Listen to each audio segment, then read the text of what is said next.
And welcome to another edition of Two Steps Ahead Podcast. Two Steps Ahead Podcast, encouraging you to take your passion, make it happen, and let yourself be great. Coming up on the show, back in 1965, Paul Harvey released a broadcast that basically talks about what he thought the downfall of America would be caused by. And he did it in such a fashion that it had a little bit of a twist to it. I want to play the whole thing. It's about 3 minutes long. And then what we will do is we will kind of dissect it and take a look at it and see how it affects us here today. And keep in mind when you listen to it and you listen to the clips, this was recorded back in 1965. Now, Paul Harvey was a broadcaster, radio broadcaster, known for his Paul Harvey News and his Paul Harvey Rest of the Story. And so if you want to find out more information about who Paul Harvey is, you can just do an internet search of him and all kinds of information will pop up. So let's get the show started with Paul Harvey and his broadcast from 1965. If I were the devil, if I were the devil, if I were the prince of darkness, I'd want to engulf the whole world in darkness. And I'd have a third of its real estate and 4/5 of its population, but I wouldn't be happy until I had seized the ripest apple on the tree. So I'd set about, however necessary, to take over the United States.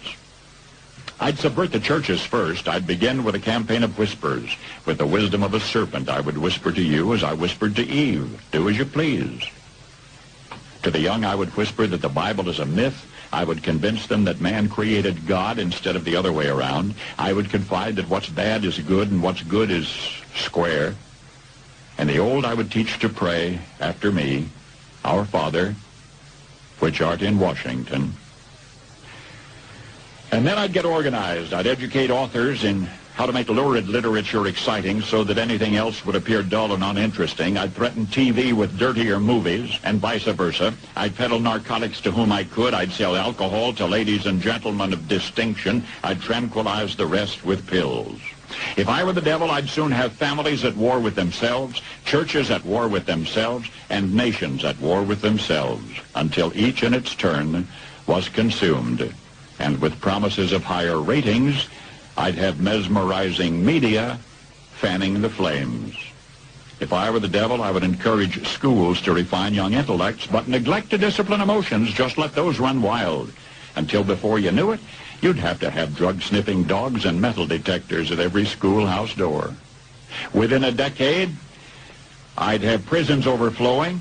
I'd have judges promoting pornography. Soon I could evict God from the courthouse, then from the schoolhouse, and then from the houses of Congress. And in his own churches, I would substitute psychology for religion and deify science. I would lure priests and pastors into misusing boys and girls and church money. If I were the devil, I'd make the symbol of Easter an egg and the symbol of Christmas a bottle.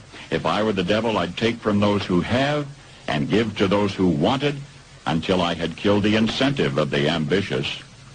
And what'll you bet? I couldn't get whole states to promote gambling as the way to get rich. I would caution against extremes in hard work, in patriotism, in moral conduct. I would convince the young that marriage is old-fashioned, that swinging is more fun, that what you see on TV is the way to be.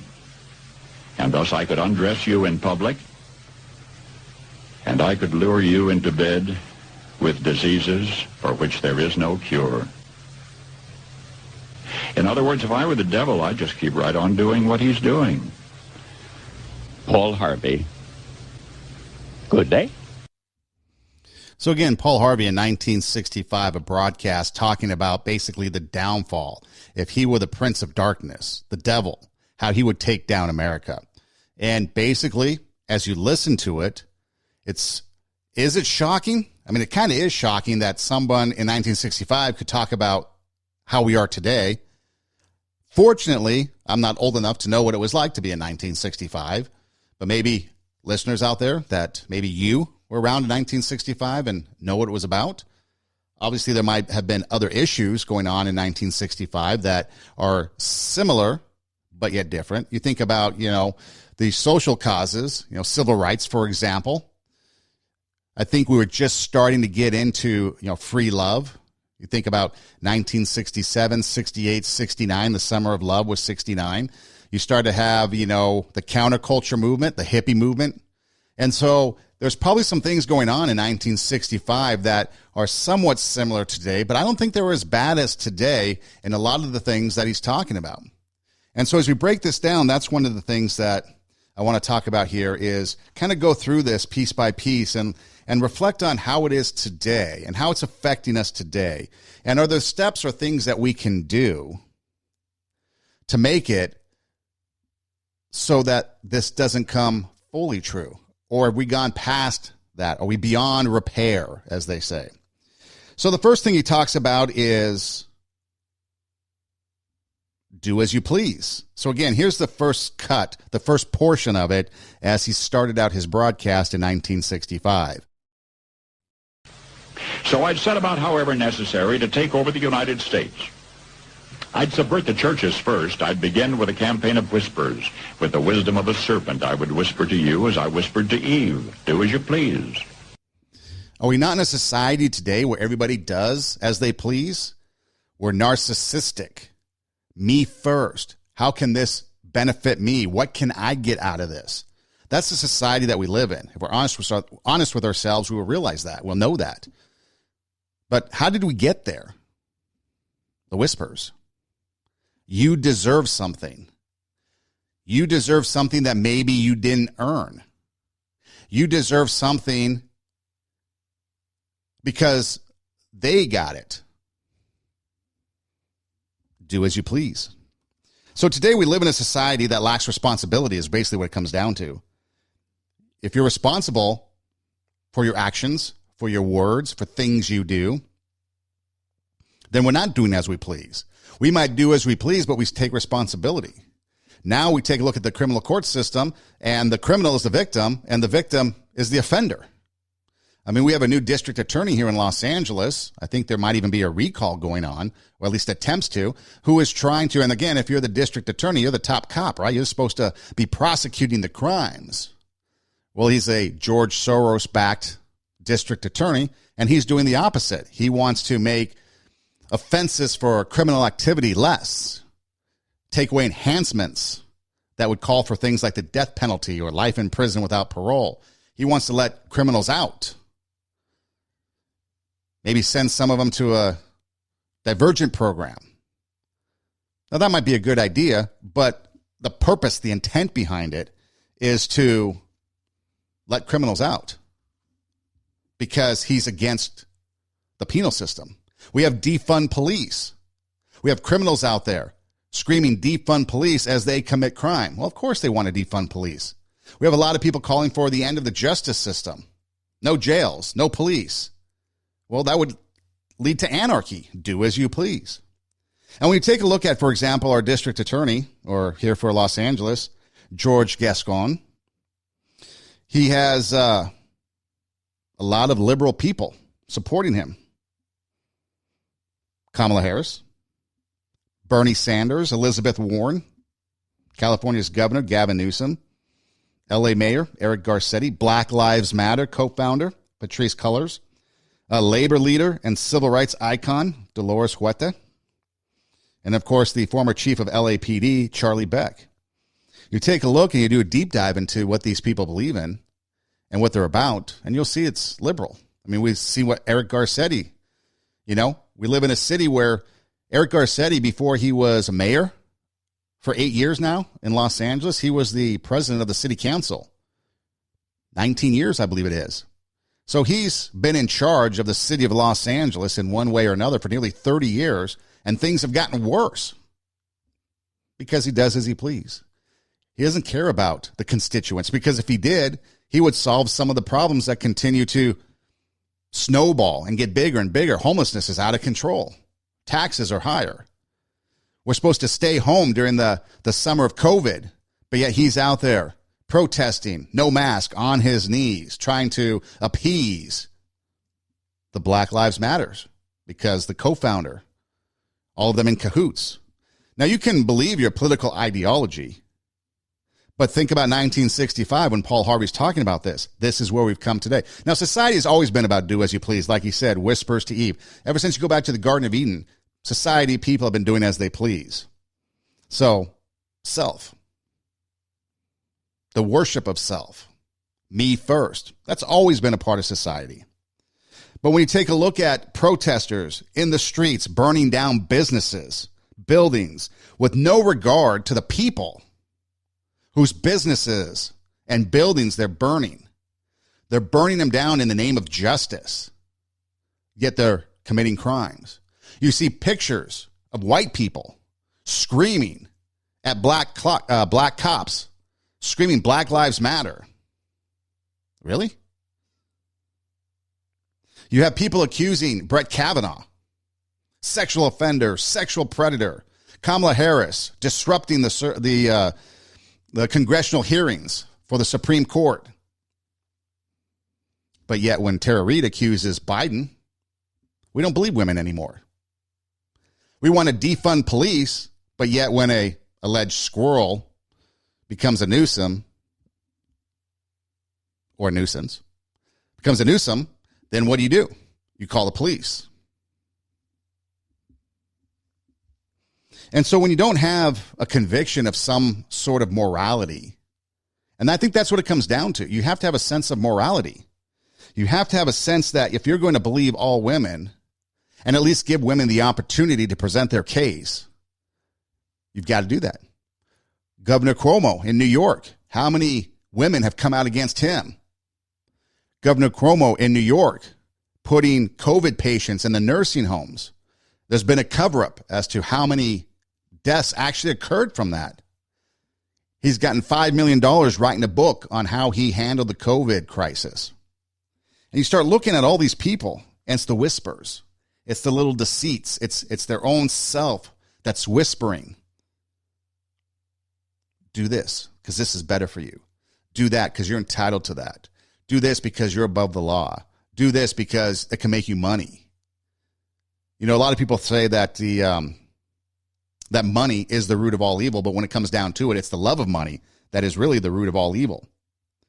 You know, we want to defund police and tear down the border wall that was being built on the southern border.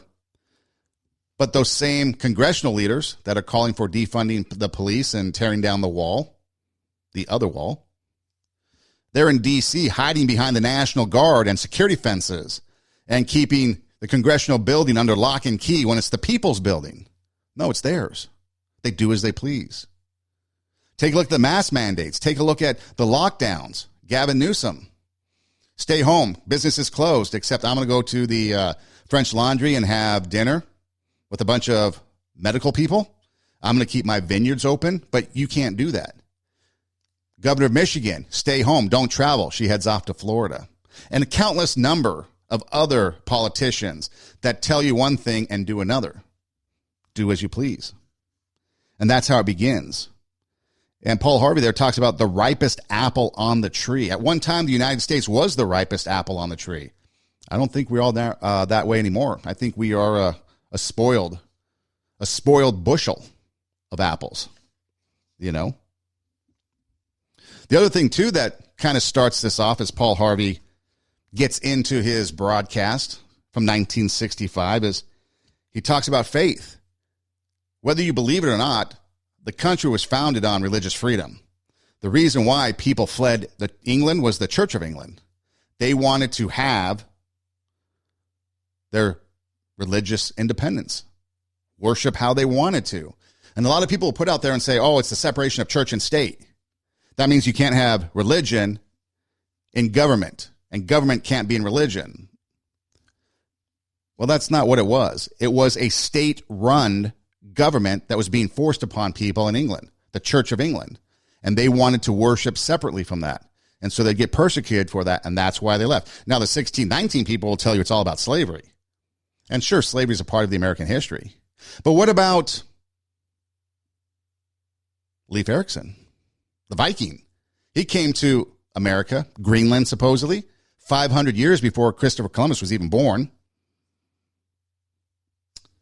We blame Christopher Columbus for taking away the indigenous people's land. But he never made it to the shores of America. He ended up in the Caribbean somewhere. Now, John Smith came over, started the colony there in Virginia, I believe it was. And then you had what deemed to be the Mayflower go to Plymouth Rock. And so as you start to think about history, there's a revisionist history going on. But the country was founded on religious freedoms, people leaving England and the Church of England to be able to come to a new world and have religious freedom. And so the assault, as Paul Harvey says, on America and the downfall would be to attack the church. To the young, I would whisper that the Bible is a myth. I would convince them that man created God instead of the other way around. I would confide that what's bad is good and what's good is square. And the old I would teach to pray after me, Our Father, which art in Washington. Our Father, which art in Washington. Pope Pelosi. Archbishop Schumer. They're the ones that want to be worshiped. They're the ones that are the saviors. They're the ones that are going to tell us what we can do and can't do because they're deity. They think of themselves as deity. And if you disagree with me on that, then you are obviously not seeing what it is that's actually going on. You're blinded by your ideology because anybody can see that Nancy Pelosi is all about Nancy Pelosi. She went and got her hair done, and then she blamed that she was fooled or a gotcha moment or the salon was out to get her. So the Speaker of the House, the third most powerful person in America. Wow, she got conned by a hair salon? I wonder what Russia, China, they could do to her. Makes you think. Do as you please. But that's what we got going on. So church membership as of 2020 or prior to 2020, because obviously during the pandemic year of 2020, things changed. Religious liberties taken away. Churches, you can't meet. There was a church out here, John MacArthur's church, maybe you heard of him, was being persecuted by the government for being open. You can't meet in a house of worship. How many religious people, different beliefs, Jewish people were attacked by the government for being at the synagogue or being at a funeral? Religious liberties taken away overnight by the government. Religious liberties don't matter anymore. Civil liberties are slowly following. So prior to 2020, a Gallup poll said that 47% of people belong to a church. Now, I'm not advocating that belonging to a church represents religious people. There's a lot of people that probably belong to churches that don't even go or don't care, don't practice the faith, but maybe they're just a part of it. So out of 6,100 respondents to a Gallup poll, less than half say they belong to a church. And it's the first time since 1937 that number has dropped below 50%. During the Great Depression, 73% said they belonged to a church. Over the next 6 decades, membership levels remain steady at about 70% before a dramatic decline. The number of non-church members continues to increase. And the poll did not even suggest, according to this Gallup poll, it didn't even suggest that fewer than 50% of Americans don't believe in God. Ask somebody, ask people, do you believe in God? See what they say. And then you have to ask them, well, what is your definition of God? Because people have various definitions of God. Is it a Bible-believing God or is it another type of God? But instead of the religious liberties and the religious freedoms that were founded in this country, instead of turning to those, the government has us looking to D.C. to solve our problems. They've got their God complex. They think they're above it. Like I mentioned earlier, governors and other politicians violating their own orders during COVID. What about all the lawlessness that's going on in the country? The approved lawlessness The autonomous zones in Seattle. Portland is still a train wreck. Downtown Portland, unrecognizable, so I'm told. I've been to Portland a few times. It was a beautiful city. I don't think I'll ever go back. People are so into the love of money and power that they are willing to sell the American soul to stay in power. Illegal rights. I don't know of any other country that is more concerned with the rights and welfare of people, the citizens of another country. Try doing anything in another country that's happening here as far as immigration, it would never happen. Voting rights for non-citizens. That's the craziest thought ever. Yet it's normal. It's been normalized. We need to give non-citizens voting rights. We need to give non-citizens health care. We need to give non-citizens taxpayer money. So you, working at your mom and pop shop before it got burned down, now you've lost it because it got burned down because of the riots and the protests. Hopefully you had insurance, and hopefully the insurance pays out that you have, rioters insurance. I'm sure that's the next thing that's coming. California, we have earthquake insurance. Next, I think you're going to have rioters and protesting insurance. Otherwise, the policy might not pay. But so you paid your taxes, your building got burned down, and now your taxpayer dollar is going to people that aren't even citizens of this country that just got here. Are they entitled to it? Well, liberals will think that, yeah, they are. But who did the work for that? Who put in the blood, sweat, and tears, the dreams? You did. Is that fair? Don't think so. What about families? How's your family dynamic? How's your family situation? Pretty good? Ruffled? How about this past year? We just had a huge political divide that I don't know if we can overcome. I think it's going to be a long time before we have this reconciliation of what happened between the Trump supporters and the Biden supporters. Because I think the Trump supporters look at the Biden supporters and be like, you are absolutely nuts. And the Biden supporters look at the Trump supporters and says, you're absolutely nuts. Trump's a racist. Biden's not. Really? I thought Kamala Harris, who's now his vice president, called him out because of busing in the inner cities. In fact, I think Jill Biden, story just came out recently, and had a profanity-laced tirade over Kamala Harris calling Joe Biden out over his busing comments. Called him a racist. Well, now she's the vice president. I think he was also called a rapist by now his vice president.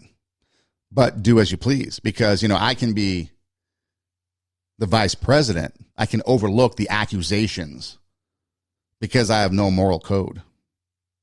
I can sit up there and say, I believe all women,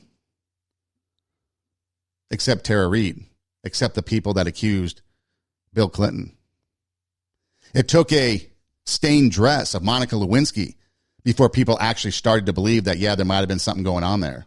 And even then, Monica Lewinsky, the intern in the White House, she's the one at fault, not the president. But yet then, when the cards are flipped, they might not even be true. That's the other thing. But take a look at what Paul Harvey has to say here about families. Does it hit home? Is it relevant?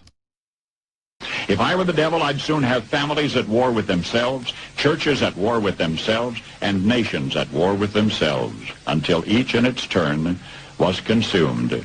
And with promises of higher ratings, I'd have mesmerizing media fanning the flames. I think the second most prevalent thing that's said in this piece is right there. Mesmerizing media fanning the flames. We saw that all last year, and we still continue to see it. Our Father, which art in Washington, and mesmerizing media fanning the flames. And the media back then, you got to remember, the media back then is not what it is today. There's no cable. There was no internet. You had your ABC, NBC, and CBS, and then maybe your PBS NewsHour. Obviously, you had your newspapers, maybe magazines such as Time and the New York Post, but it's very limited compared to today. Plus, then you throw in social media on top of that. And so today we see the lies of news outlets and social media. If you watch the Social Dilemma on Netflix, if it's still around, Lies spread 6 times faster on Twitter. How many of you follow Twitter? How many of you believe things that ended up not being true? The narrative is never what the truth is. They'll come out with a narrative. The narrative will be a lie. So recently, I read an article about The Atlantic because apparently Steve Jobs' ex-wife, or I guess widow, is going to be the new George Soros. And apparently a part of her empire is The Atlantic publication. And if you recall that story about President Trump besmirching the veterans when he was over at Normandy, story came out recently that it was completely false and completely made up.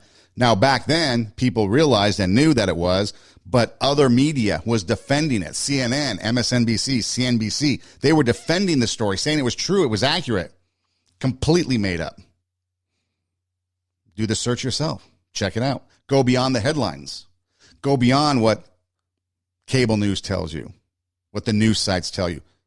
Do the research yourself. Find it out for yourself. But completely made up. The Steele dossier, completely made up. How many things have they made up against the former president? How many things have they made up about other people? Could never happen to you, right? Never. How about recently when Project Veritas came out with some video? Now, a lot of people are quick to dispel what Project Veritas does, but when you have the people, whether it be people from Planned Parenthood, whether it be people from CNN actually speaking, and you have it on tape, and the people from CNN admitting they fudged the COVID numbers because they want to get more emotions, get more ratings. There was one clip, look it up. There was one clip where the guy says that they would look at the screen and they'd call in and be like, hey, you got to get those numbers up because I'm not really feeling the pain. And so they'd fudge the numbers, admitted on tape. Lies that were called fake news, printed regularly. Fanning the flames. And you notice how it wasn't even, Paul Harvey didn't even say it was factual stuff, credible stuff. He said mesmerizing media, fanning the flames. That's what we have today. We have mesmerizing media, fanning the flames. How about the family? Divorce rate, 45%. Marriage rates are low. People aren't even getting married. I think it's below 50% too. People getting married these days. And that's fine. That's not family. Family isn't dictated by a piece of paper. Family isn't dictated by even blood, for that matter. It could be your relationships that you build. But yet that dynamic being blown up. Abortion rates are up. We have a pro-abortion administration. Civil wars in America. It's going on. We've got racial wars. Huge differences in political ideology, in religion. The whispers, do as you please. What's bad is good. What's good is bad. The criminals are good. The victims, they're bad. If you do something right, you're square. If you do something wrong, you're the bad boy. You're the bad girl. That's a good thing. We let criminals get away with things. We let burning down buildings and protests. That's okay because they're expressing their amendments, their First Amendment rights, freedom of speech, freedom of expression, freedom to gather. But yet arson, we overlook that. How about the cops that were killed? How about other people that were injured? We overlook that too because there's a social cause. We're protesting somebody that was killed at the hands of the police, and we're protesting it by killing the police and killing other people, hurting other people. What's the first thing the autonomous zone did in Portland or Seattle, wherever it was, the chalk? They put up borders, walls, keeping people out. I thought they were against that.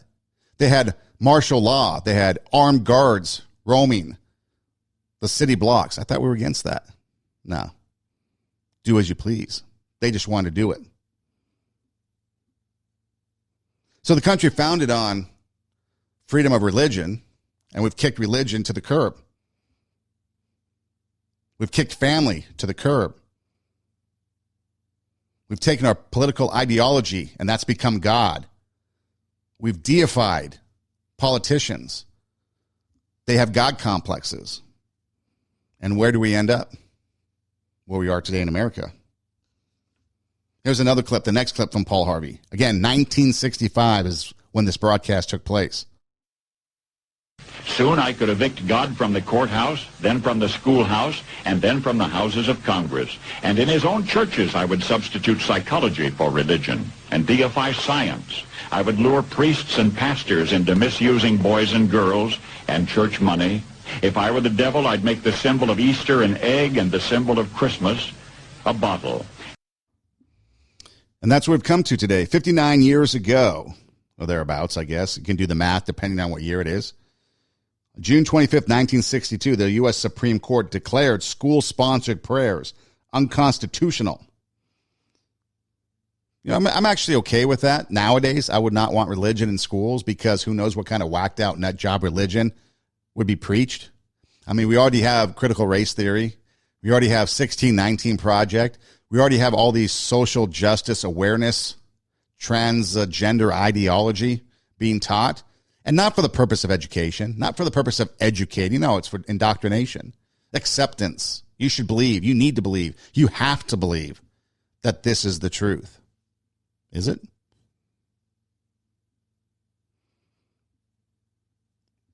So we've gotten away from the separations of church and state, but not really as it was originally intended.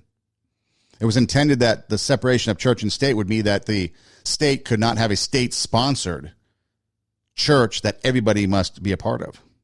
Look it up. Do the research. Check it out for yourself. Go beyond the headlines. Go beyond the news articles. Find it. It's there. Places where you see a cross on a hill and people will protest it and petition and sue to get it down or sue to take the 10 Commandments off of courthouse buildings. It's offensive. Complete assault on religious freedoms. What about the Catholic Church? Covered up sexual abuse for years. And you have other entities too. The Boy Scouts, very similar. People want to make pedophilia a sexual preference, like being gay or being a lesbian or whatever your sexual preference might be. How about embezzling? Taking money for the love of money is the root of all evil. The only thing he got wrong there is I don't think Christmas is represented with a bottle, although the Easter egg is a representation of Easter. But a lot of people would think the tree or maybe Santa Claus or the Grinch might represent Christmas. But how about deify science? That's the other third. That's the third point that really hits home. The first point was Our Father which art in Washington. The media fanning the flames. Deify science. What have we heard all year long during the pandemic? COVID. Believe science. Believe the science. Believe the science. Believe the science. Okay, I'm believing the science, but now you're contradicting the science. What do you mean? Well, I thought science said we had two genders, male and female. No, that's not it. So we don't believe science there. Well, I thought in science we learned that the simplest form of life was the single cell. Well, an unborn child, a fetus, that's more than a single cell. No, we don't believe science. That's not life. That's not life. We can't do that.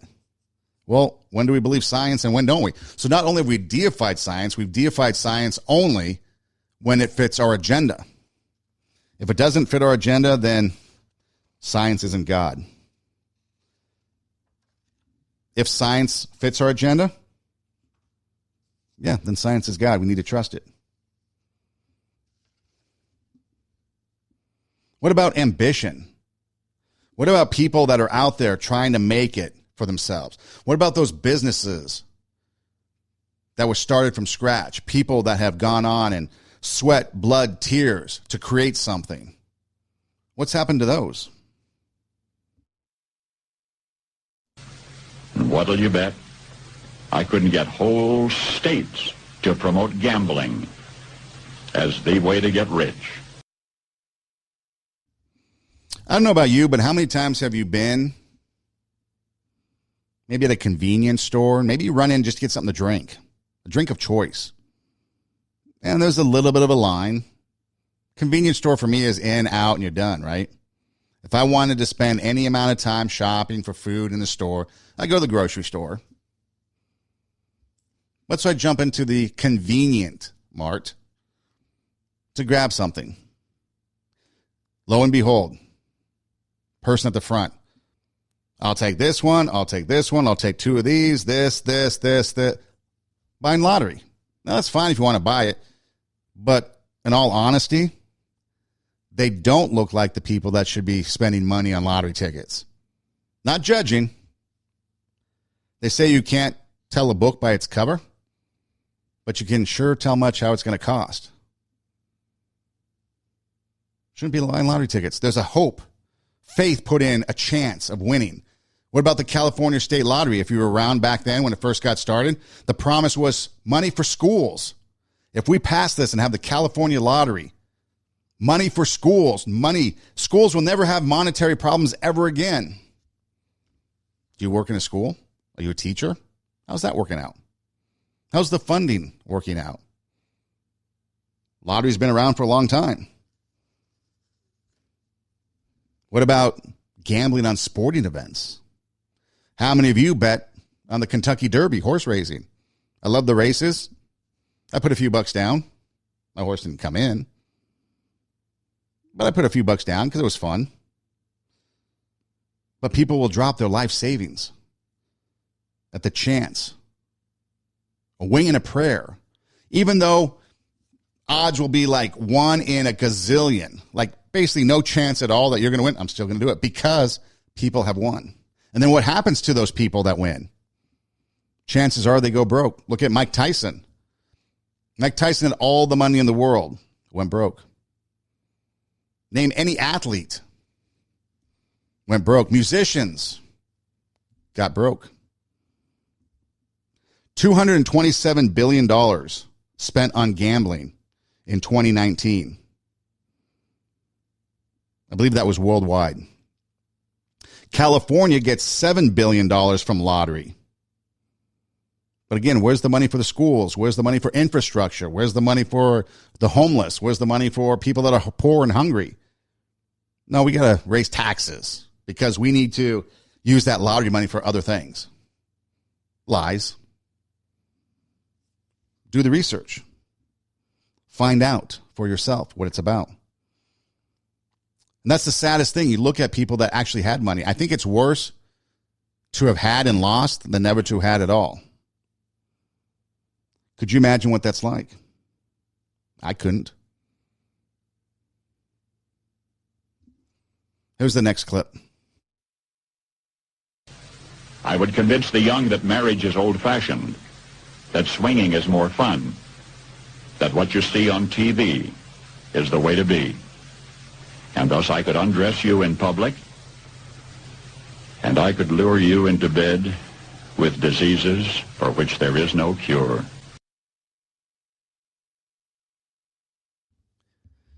And then he goes on to say that if I were the devil, I'd just keep doing what I'm doing, or what he's doing.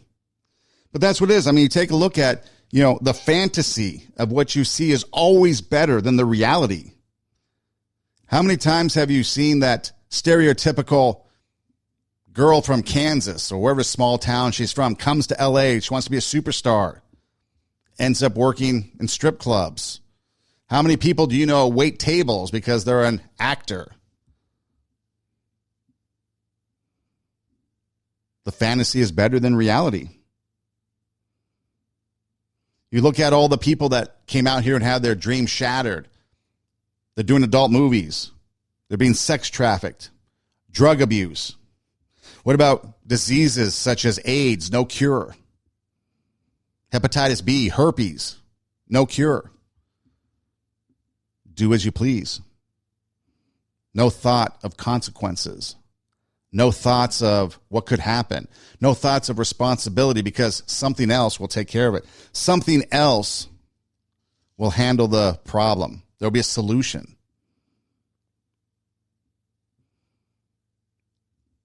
(1965) broadcast from Paul Harvey talking about the downfall of America. How relevant is it? How relevant is it to you in your community, in your circles? Maybe it's been a part of you. Maybe you've avoided it. But now it's starting to get closer and closer to home. And where does it end? And what's the solution? Are there any solutions out there? Is it possible? Are we going to continue to put our faith and our trust in the government? Wasn't it Ronald Reagan that said the most dangerous words to hear is, I'm from the government and I'm here to help you? That's getting played more and more and more these days. The government is promising things, but they're really not. And all the lies and the deceptions that they're giving to us, the citizens, we vote for them, we put them in office, and yet then they treat us like we're the subordinate, the serfdom. We should worship them because they're deity. And so you vote for them, and then you take it. Thank you, sir. Can I have another? Thank you, sir. Can I have another? Thank you, sir. Can I have another? When are you going to learn? When are you going to stop? Are you just going to continue to voluntarily take the information that they preach to you from the pulpit of D.C. and just not question it? What about theology? There's a lot of people that I can name drop in the religious world, the circles that are teaching philosophy, not religion. Now, if your religion is something different than, let's say, the biblical principles of Christianity, are you following them? Are you adhering to them? Are you actually listening to what they have to say? Another example, President Biden, pro-choice, yet he claims to be Catholic. I thought the Catholic Church was against abortion, against even taking birth control because it might take the life of an unborn child. But yet everyone is saying, oh, he's the most religious president ever. Really? Do as you please. And then you've got the media fanning the flames. You've got the whispers of self telling you it's okay. It's okay to do that. How many politicians, corrupt politicians have we seen? They've gotten in trouble for one thing over the other. What about Jeffrey Epstein and all the people that have been in contact with him? Now, just because you're in touch with somebody or you're associated with somebody, you're not guilty by association automatically. But why is there always a cover-up? I mean, think about all the things. If you really wanted truth and transparency, you wouldn't try to stop something. You think about the vote recounts and the audits that are going on across the country, and people are trying to stop them. People are trying to stop them. That's highly suspicious. If you weren't trying to stop it, then we might think, okay, there's nothing going on, but you're trying to stop it. That leads us to believe that there's something you're trying to hide. And I'm sure they are trying to hide. Whatever happened to manners? I've told this story several times. I was back in Iowa, so it's been a number of years. I think it was the mid-90s. And I'm going into a store. And so I hold the door open for a lady. She stops, looks at me, and says, I can get my own door, thank you. So I slammed the door in her face. No, just kidding. I'm just trying to be manners, a gentleman. Open the door. Has nothing to do with your lack of empowerment. Has nothing to do with you as a second-class citizen. Okay, you know what? Why don't you open the door for me then? How about I close the door and we'll switch places. You open the door for me, I'll walk in and I'll say thank you. Has nothing to do with anything except being polite, having manners. And so people who are on the receiving end of those manners get rude. So then later on in that bookstore, book drops. Some other lady was dropped the book. I was engaged in whatever. She looks at me and says, a gentleman would have picked up that book for me. So I responded, well, a klutz wouldn't have dropped it. Not really, but that's going through my mind. It's like, what are we doing here? You're sending mixed signals. Oh, I'm supposed to be a gentleman and pick up the book, but yet if I open the door, I'm somehow, taking away your womanhood. There's no decency, no manners. And the fact that maybe I was engaged in what I was doing and I really didn't notice that you had dropped a book until you mentioned it. Decency, politeness, kindness. I used to say on the show when I'd wrap things up, be kind and don't be an a-hole. But then mom was like, hey, can you stop saying that?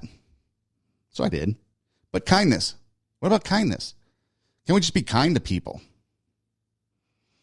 But all that has been done away with. We've given in to our narcissistic behavior. Me first. You know, I go to baseball games, love baseball games, but I don't understand. I can't for the life of me understand why people will fight over a flippin' foul ball. It's a baseball, people.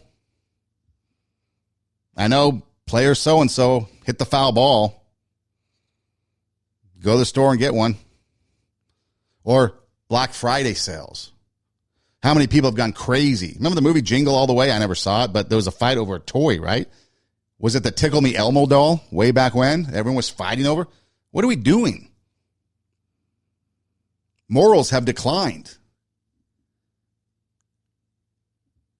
There's now that sexual preference of pedophilia. It's no longer a crime. They wanted to make it a sexual preference for adult men to sleep with young boys. That's okay. No, it's not. Where's our morals? Why is it that we look on TV and we idolize people that are sexualizing content? Why do we idolize people that are doing things that we look at and are like, why are they doing this? I mean, that's why things like the Grammys and award shows are just going into the toilet with the ratings, because people aren't providing good content. They're providing crap is what it comes down to. Movies, all kinds of swearing. Movies, all kinds of sexualized activity. And it's unnecessary. It's not needed. And we don't even pretend anymore. Before we used to pretend and like look the other way and be like, oh my gosh, I'm shocked, I'm mortified. I remember growing up, we went to the movies, which was a rarity. Because back then you had G, which was usually an animated, or at then Disney. You had a PG, which was everything else. And then you had the R, which was restricted, right? So most any movie was a PG movie that really wasn't an animated movie, so to speak. And I know there were other movies out there that were G back in the 80s and stuff that, weren't animated, but you get the picture. G is very innocent. So Gary Coleman, Different Strokes, was a huge actor back then, and he had a movie out called On the Right Track.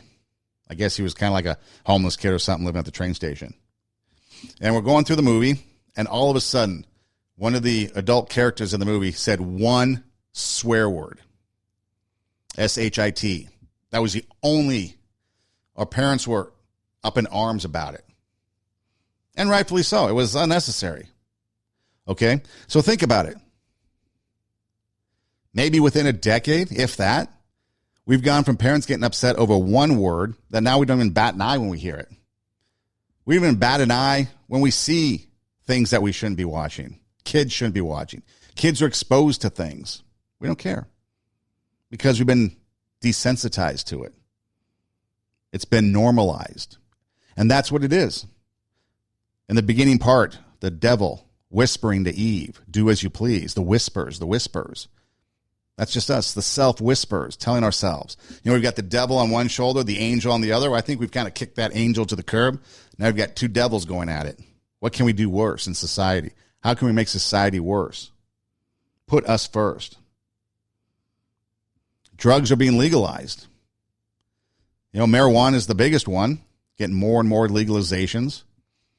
It's kind of a hard thing because I know sometimes medical marijuana does have its benefits, but nowadays, people can just light up and smoke. I've had students light up and smoke before class when I was teaching, and it affected them, but they didn't see it.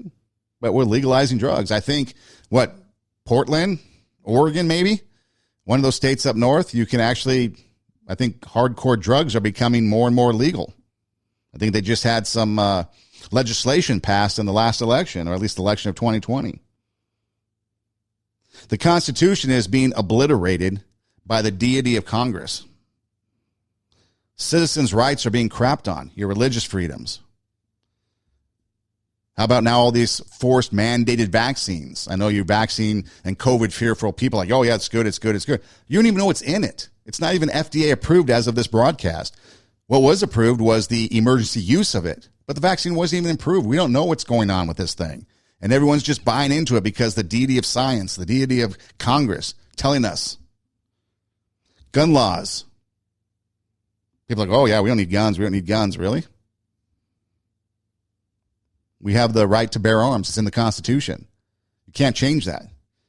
Free speech is being censored. How has social media contributed to all this?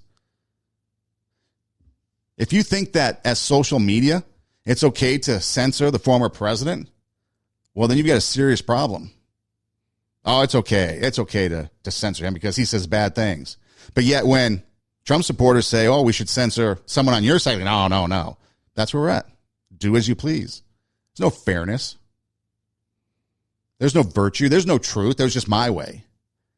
How many of you argued with people during the pandemic over masks, over social distancing, over politics, and you break up? You are no longer friends. You block on social media and all that because you don't want to see the other side. You don't want to know truth from the other side. Whatever happened to all the philosophers sitting around and contemplating, talking, arguing back and forth, but seeking a common truth, seeking to push and find out more information, seeking to see if they can have more understanding and wisdom. Here we just fight, and if you don't believe with me, boom, done. In some instances, that's okay. I'm totally fine with it. But that's just what we've gotten. Oh, you're this? Okay, bye. You're that? Okay, bye. The nature of this show changed because of that. I'm fine with that. That's okay. We adapt and we move on. We take our passion. We make it happen. We let ourselves be great. We overcome the obstacles and the hurdles in life so that we can go after our goals, our dreams, right? And so how do we get over all this? Well, I think it takes a reckoning within ourselves. Each one of us has to sit down and decide for ourselves what it is that we want to be like. I had several people tell me as the riots were going on and the protesting and the burning of buildings, I want to be on the right side of history. So I'm going to go out there and march. Really? Tearing down and burning somebody's building, all their dreams and their sweat equity, that's the right side of history? No. Believing Congress and the politicians, the people that are only out for themselves, that's all they care about. If you think politicians today, I shouldn't say all of them, but a vast majority of them only care about themselves. And if you don't realize that and you still think they're going to be the savior, then I'm sorry, you're part of the problem. The solution is that we each have to come together, have to come to terms with what's going on in this country and realize we want to make a change, a good change for the next generation to come. And how are we going to do that? First, we got to come together and dialogue. We got to come together and start to talk about the problems, talk about the issues, try to come to an understanding. But we're so far divided religiously, politically. We let religious ideology and political ideology divide us when it should be uniting us. We've got politicians dividing us, news media dividing us. We're in a world of divide. We're in a civil war. And it's only going to continue to get worse unless we come together and we start bringing back decency, manners, politeness, kindness, open ears, conversation, dialogue, understanding, and start realizing that at the grassroots, we've got to make the change. We've got to come together. We've got to be able to do things and demand that the people that we put in office start working for us and not us worshiping them. We're the ones that put them there. Every 4 years or 2 years, they'll come to you. Vote for me. I'll do all this stuff for you. I promise. They get in the office and they give you the middle finger. And year in and year out, that's all they do. And it continues. So the blame is on us. The blame is the person that you're looking at in the mirror. And until we change what happened in 1965, Paul Harvey's broadcast, however many years ago that was, you can do the math majors, get your abacus out. It's only going to get worse. Only going to get worse. Only going to get worse. This is Two Steps Ahead Podcast. Two Steps Ahead Podcast, encouraging you to take your passion, make it happen, and let yourself be great.